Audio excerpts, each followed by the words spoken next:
Victor Robles, there hasn't been much information that has come out. Initially, it looked like, he was holding his wrist. I thought it might be his wrist, but on the replay, his shoulder went completely back.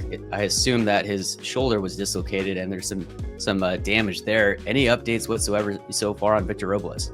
Yeah, we got nothing yet so far. It was being looked at yesterday before we left San Francisco, x-rays, all that sort of thing. So I imagine we'll get more concrete info when we get to the ballpark today.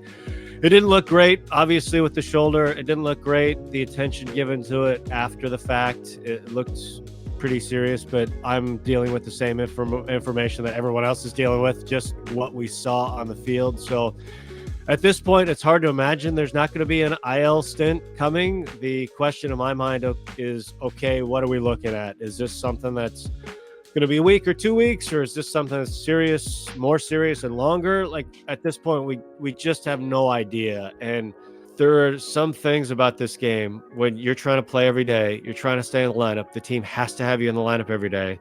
There are things you've got to be careful with your body. And you can't always go 110% all the time. But in that situation, when you're going after a ball like that, the game's on the line, I just can't fault him. I can't. In fact, I respect it.